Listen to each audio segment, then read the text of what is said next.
you feel.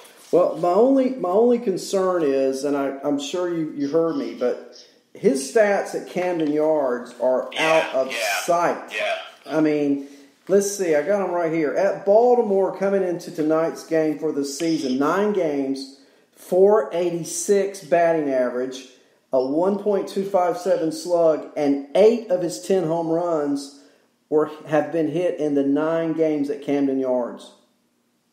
Everywhere else, 36 other games, Chappie, this is against the rest of the major leagues, he's only got a 250 average with 2 home runs. So is he the 250 hitter or is he somewhere in between? I think he's somewhere in between. I don't think he's that good at Baltimore. I don't think he's that bad when he plays the other teams. I'm going to take some positive from that, okay?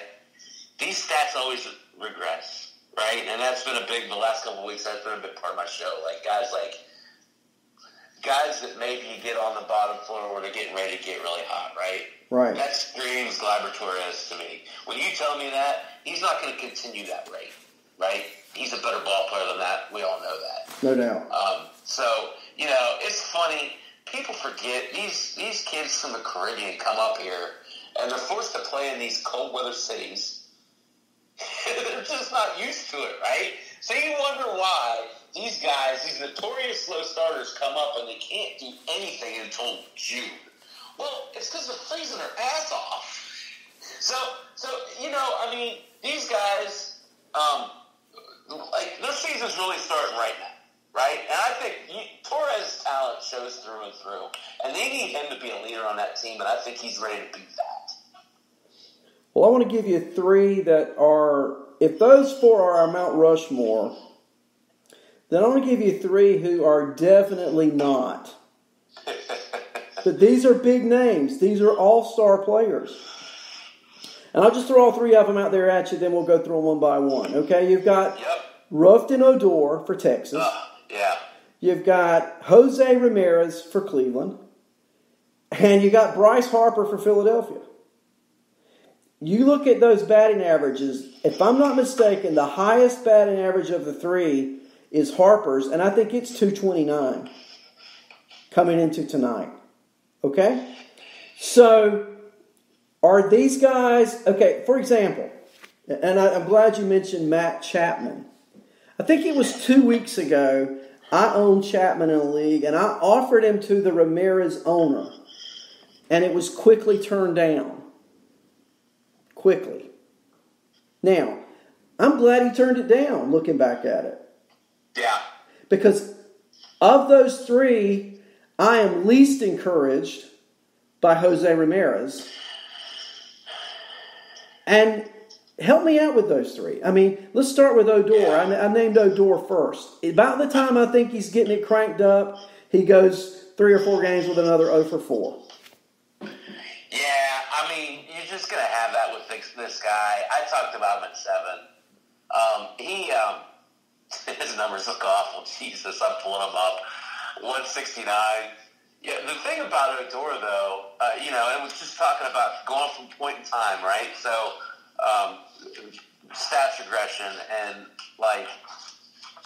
last year at this time, Matt Carpenter and Paul Goldschmidt, and how much they stunk, right? And then they turned it around.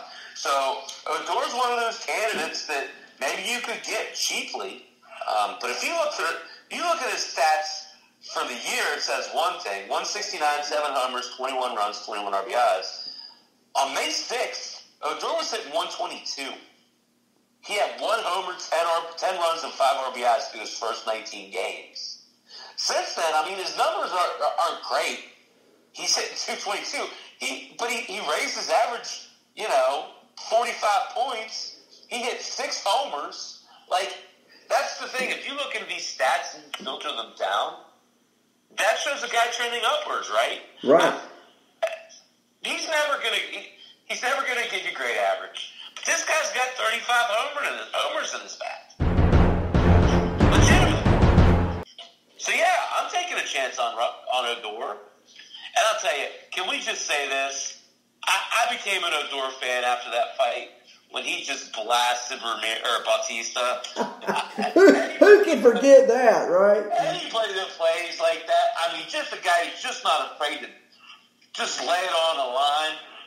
I mean, I like his attitude. And I think he portrays that out on the field. He does a good job with it. So I'm a big fan of Odor. Now, I agree. I'm most encouraged by him. What about Ramirez? I think, what is it? Is it like Michael Jordan in Monstars? Somebody came along and just grabbed all his talent and put it in a baseball, and that baseball's sitting on someone's shelf somewhere? He can't do anything this year. You know, it's funny. And I haven't looked deeply into it. Baseball's a humbling game. Baseball's biggest thing is being about adjustment, right? So these pitching coaches have such detailed analytics at this point. They are going to take any hole. I think a change of analytics has been a big thing, not just with Ramirez, but a lot of these players. I think it was Steve Phillips talked the other day. They were talking about how, you know, basically baseball pitching coaches have completely changed their philosophy on how they approach getting guys out now. And the approach is, before it was, okay, the pitcher dictates. They basically, you know, you're going to hit his best pitch. They're going to locate and try to keep you off balance. That's transferred recently in the past couple of years with all these analytics to, Odor has a hole in his swing. We're going to attack that hole until he shows us he can't. We can't.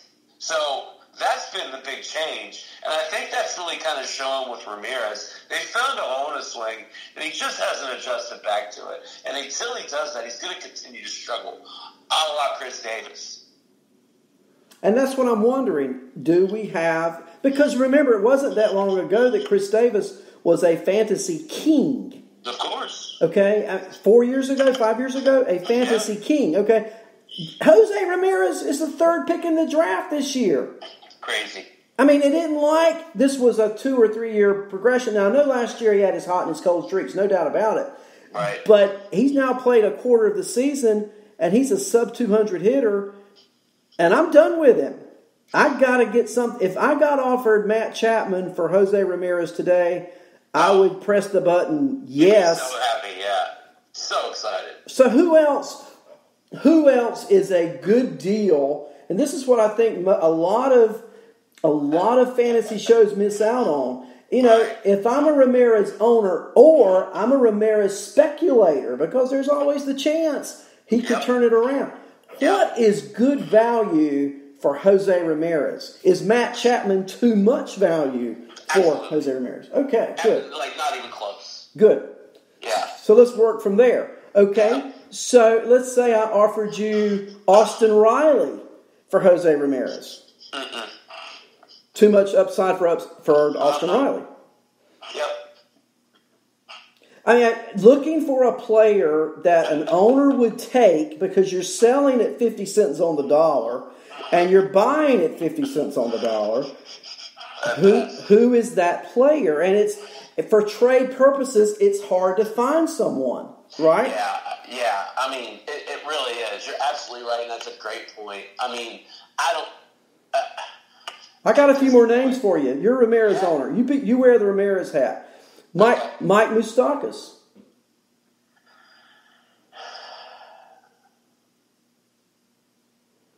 You're thinking. I'm going Moustakas. You want Moustakas? Yeah. So you would take that. I'm going to get to somebody that you won't take. All right. How about if I offer you Corey Seager? Oh no! Come on. Oh, I got to get a no from you somewhere. Ew. Okay, they both stink. Hey, we are agree. you talking about cutting him tonight? Oh, I already cut him. Yeah, I cut him. You called that, bud. I mean, I can't have any more Corey Seager in my blood, you know. So we could. You would take Moustakas. You wouldn't drop down as low as a Corey Seager. That's what I'm getting at. No, yeah, and just because his stats are empty.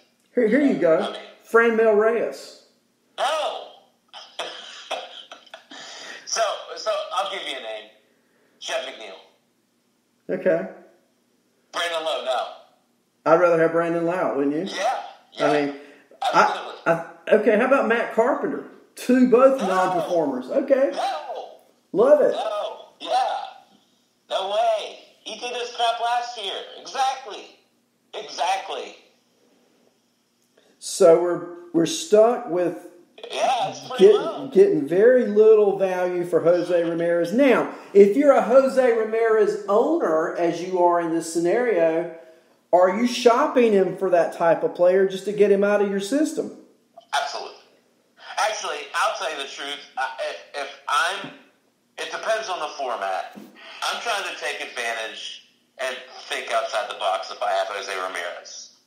I'm trying to if I'm in a holds league, I'm trying to get a solid holds guy. If I'm in you know what I'm saying? I'm trying to get literally anything I can use. And I'm not thinking about player for player. I'm not trying to go out and get the moon and the stars for him. I'm trying to go out and get someone who I can put in my lineup and use. So if you could get Presley, you do it? Absolutely. Ottavino. If I get Robinson Chirinos, I'd do it. Okay. That type of thing. And that's what I think this show with you and me talking can help fantasy owners do is, okay, I got this player who is either really highly performing or lowly performing. What can I get for that player that'll make me a better fantasy team? And that's what it's all about, right? Yeah. So while we're at it, how about Bryce Harper? Are you satisfied with his 229 average in Philadelphia? No, but of this group, he's the one I feel most confident rebounds. I think 47 games is still a small sample size for him. We've all seen he's in a new environment. He seems to be happy there for the most part. He likes his teammates. I really think he kind of picks it up in the second half.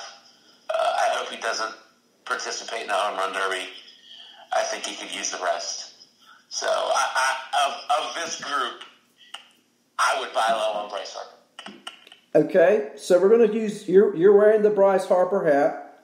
Okay, I own Bryce Harper. You own Bryce Harper. Yep. All right. No, we can't do that because you think he's worth more. I'm going to own. I own Bryce Harper. Yeah. All right. So offer me a trade for Bryce Harper. Oh, okay.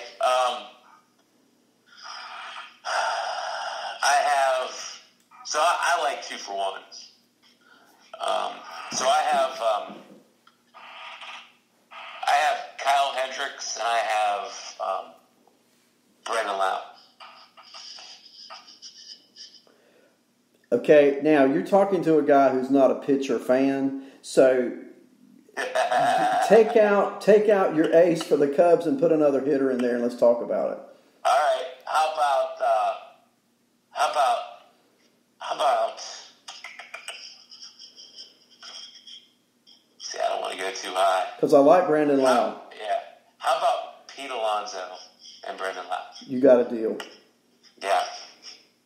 You got a deal. And I do that because, it's funny. Who's backing up Pete Alonso in New York at the moment? I guess it would be Dominic Smith. No, in the batting order. Who's hitting behind him in the batting order? Oh, well, Conforto's out. And Cespedes broke his ankle being a dude rancher.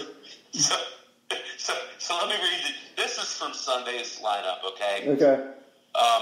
So 1, 2, 3, 4, we know it's McNeil, Rosario, J.D. Davis, and Alonso. From that point, after Pete Alonso, fifth was Wilson Ramos and his robust 238 average with 2 whopping homers. Pretty threatening, right? And so much speed that it's blinding. Okay. Next, 6th, Todd Frazier. And his 184 average with 2 homers. Yeah. Next, Carlos Gomez, who they just called up off the scrap heap. Yeah, what was that about? And I'm getting more nauseous the more names you read here. And 8th is Juan Lagares, and his whopping 215 with 2 homers. But wow. Come on. Wow. Yeah, I mean, why would you ever pitch to him? Exactly. Nimmo stinks. They're in bad shape, man. Okay, so yeah, I would absolutely offer Pete Alonso as a part of that package. So let me throw this at you. Here's a trade that's been offered in the league I'm in. I have